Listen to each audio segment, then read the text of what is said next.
Hello friends, welcome back to the Ice and Share channel. In this video, I will show the tutorial to change device connection sound in Windows 10. First, open Control Panel from your Start menu.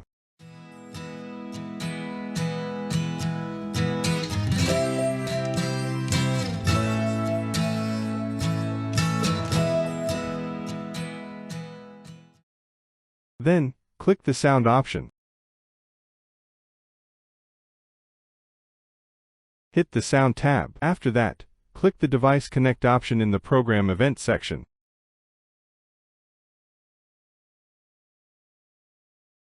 Finally, choose the sound for your device connection.